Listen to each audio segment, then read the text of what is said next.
উজ্জ্বলা গ্যাসের জন্য আমি 2600 টাকা দিয়েছি, আমার মেয়েও দিয়েছে 2600। উজালা গ্যাস সংযোগ দেওয়া থেকে শুরু করে সরকারি প্রকল্পে শৌচাগার নির্মাণের জন্য কাটপানি নেওয়ার অভিযোগ। এবার প্রতারিতরা তৃণমূল পঞ্চায়েত সদস্যের বাড়ি ঘেরাও করে বিক্ষোভ শুরু করে দিলেন। রবিবার ঘটনাটি ঘটে দুর্গাপুরের কাকসা ক্যাম্পের 3 নম্বর কলোনি এলাকাতে।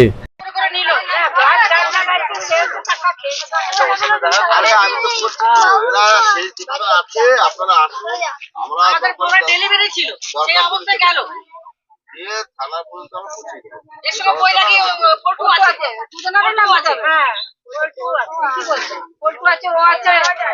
সবারই নাম করতে হবে, লিখে ঠিকই বলছে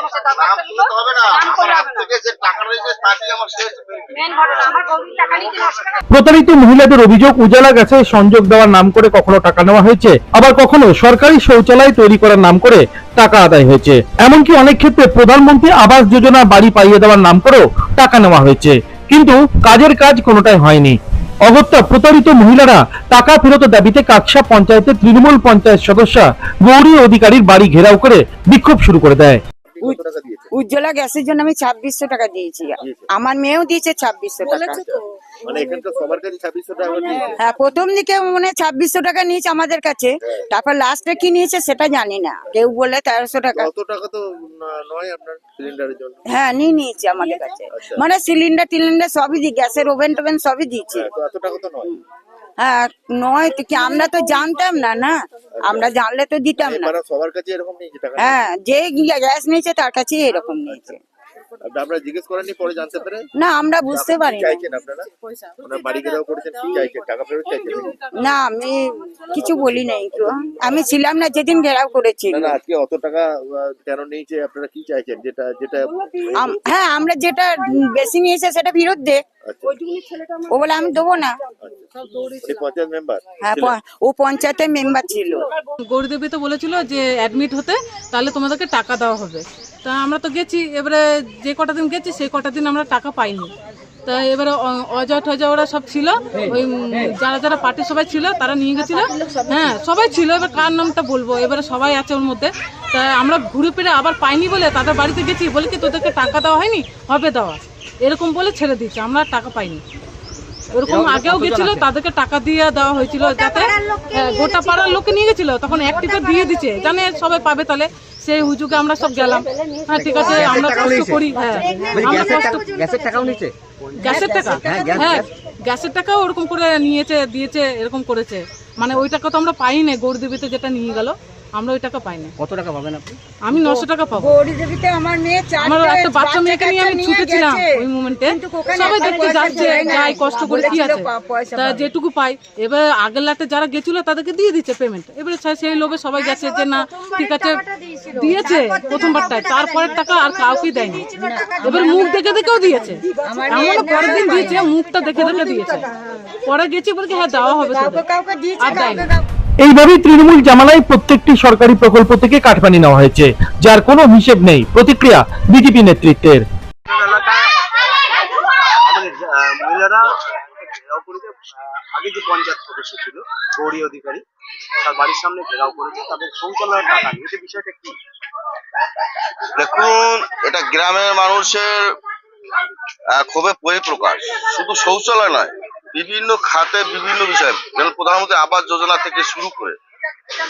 আর এরা তৎকালীন সময় ক্ষমতা দম্ভ দেখিয়ে, এবং কেউ আধিকারিক ছিলেন, জনপ্রতিনিধি ছিলেন, মানুষ স্বাভাবিকভাবে তাদের কাছে গেছেন এবং তাদের কাছ থেকে এই ধরনের বাথরুমের টাকা, প্রধানমন্ত্রী আবাসের টাকা, আমাদের জঙ্গলের টাকা, আমাদের জানেন আমাদের পাশে জঙ্গল আছে, সেখান থেকে একটা টাকা আমরা পাই, সেখানে একটা সেই টাকা, এরকম বিভিন্ন বিষয় আছে। গ্রামের মানুষ ক্ষুব্ধ এদের পরে, কারণ সেই বহিঃপ্রকাশ থেকে আজকে আমরা দেখছি বিভিন্ন জায়গায় বিভিন্ন নেতার বাড়িতে, সারা পশ্চিম বাংলা ধরে, শুধু এখানে কেন, তার বাড়িতে যে বলছে, দাবি করছে যে আমাদের এইগুলো ফেরত দিতে হবে।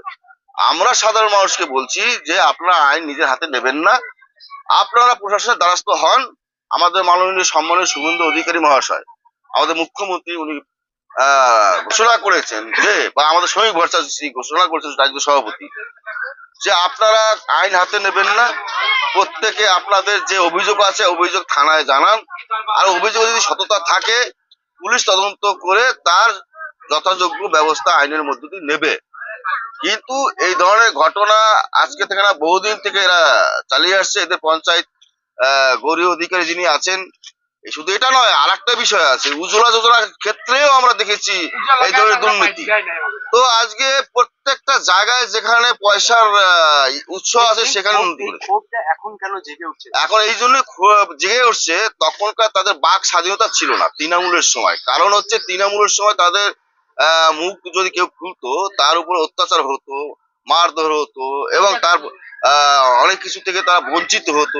তার ভয়তে তখন তারা মুখ খুলতে পারেনি। আজকে তাদের জনতার সরকার গঠন হয়েছে, ভারতীয় জনতা পার্টি এসছে, আর মানুষ আজকে স্বতঃস্ফূর্ত ভাবে তার নিজের বাক স্বাধীনতা প্রকাশ করতে পারছে। তাই তারা আজকে মনে করেছে যে আজকে আমার বলার মতো একটা সরকার এসছে, আর সেই সরকারের আসার ফলে তারা আজকে বলতে পারছে।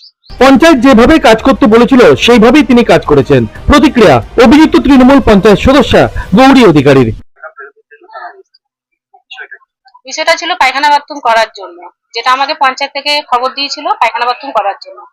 তো আমি সব টাকা যাদের যাদের নিয়েছি তাদের টাকা অজয় মজুমদারের হাতে আমি দিয়ে দিয়েছি, যেহেতু ও ইয়ে ছিল আমাদের বিডিও অফিসের ইয়ে ছিল, মেম্বার ছিল, তার হাতে দিয়েছি। হ্যাঁ, কর্মদক্ষ ছিল, ও বলছে তুমি তুলে নেবে। ঠিক আছে, এরপরে তোমার হচ্ছে যে এখন ওদের অভিযোগ, এতদিন কেউ কোনো অভিযোগ করেনি, এতদিন আমি রাস্তায় বেরিয়েছি, সবার সঙ্গে ভালো ব্যবহার, কোনো কিছু ছিল না। কিন্তু এখন সবার অভিযোগ, সব একজোট হয়ে গেছে, এখন বলছে সবাই নাকি পায়খানা বাথরুমে টাকা দিচ্ছে। হ্যাঁ, রাজনীতি করতে সবাই। হ্যাঁ, যাবো আমি থানাতে যাবো। উজ্জ্বল নামে যে ছেলেটা, সে আমাকে প্রচুর হেনস্থা করছে, ও শুধু আমাকে রাস্তায় মারতে বাকি রাখেনি। গোটা ঘটনার জেরে রবিবার টানটান উত্তেজনা ছড়িয়ে পড়ে দুর্গাপুরের কাকচার 3 নম্বর ক্যাম্প এলাকায়। কাংসা থেকে অনুরাধা সেনগুপ্ত রিপোর্ট, খাঁটি খবর।